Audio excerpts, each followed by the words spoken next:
السلام علیکم، welcome to my channel stories by name. آج حضرت ابراہیم علیہ السلام کی تیسری قسط پیش کی جا رہی ہے، جو کہ حضرت ابراہیم کی زندگی کے بارے میں بتایا جائے گا۔ حضرت ابراہیم کا باپ آزر کے بارے میں آج اس ویڈیو میں ڈسکس کی جائے گی کہ حضرت ابراہیم کا باپ آزر کیا تھا اور کیا کرتا تھا اور ان کا کیا پیشہ تھا۔ حضرت ابراہیم علیہ السلام کا باپ آزر سب سے اونچی ذات کے عملوں خاندان سے تھا۔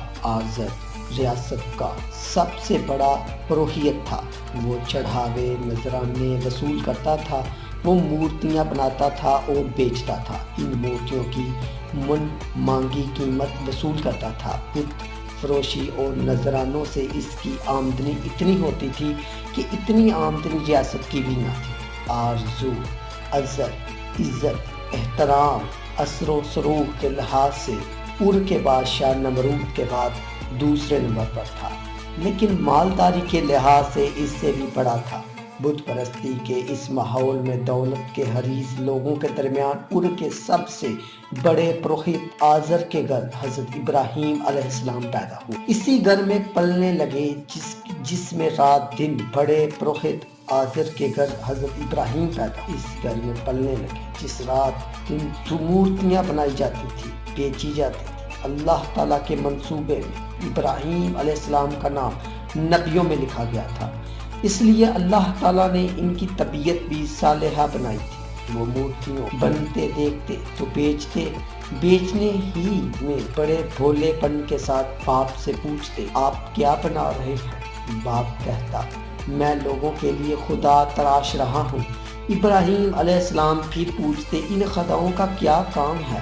آزر بتاتا، یہ خدا لوگوں کی ضرورتیں پوری کرنے والے اور مرادیں بھرلانے والے ہیں۔ حضرت ابراہیم علیہ السلام کی سمجھ میں یہ بات نہ تھی۔ وہ دل میں کہتے، یہ کیسے خدا ہے جن کو آدمی تراشتا ہے؟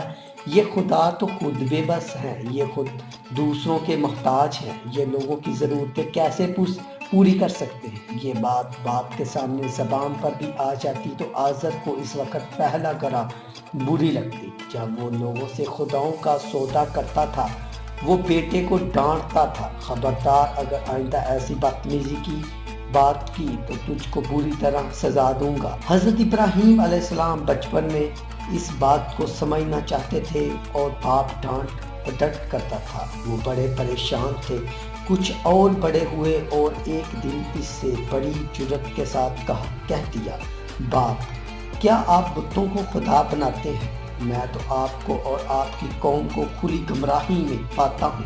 قرآن کے الفاظ ملاحظہ فرمائیں، وَإِذْ قَالَ إِبْرَاهِيمُ لِأَبِيهِ آزَرَ أَتَتَّخِذُ أَصْنَامًا آلِهَةً إِنِّي أَرَاكَ وَقَوْمَكَ فِي ضَلَالٍ مُبِينٍ۔ ابراہیم کا واقعہ یاد کرو جب کہ اس نے اپنے باپ آزر سے کہا تھا، کیا تو بتوں کو خدا بناتا ہے؟ میں تو تجھے اور تیری قوم کو کھلی گمراہی میں پاتا ہوں۔ آزر کے سب کچھ حضرت ابراہیم کا تھا۔ سب سے بڑے پروہت کی گدی اور بے اندازہ دولت کے مالک وہی ہوتے۔ باپ نے دیکھا کہ بیٹا الٹی باتیں کرتا ہے تو اس کا بھی دکھ ہوا کہ اگر ابراہیم علیہ السلام اس طرح باتیں کرتے رہے تو اس کے کاروبار پر برا اثر پڑے، اس کے گاہک بھٹکے اور اس کا بھی رنجور ہوا۔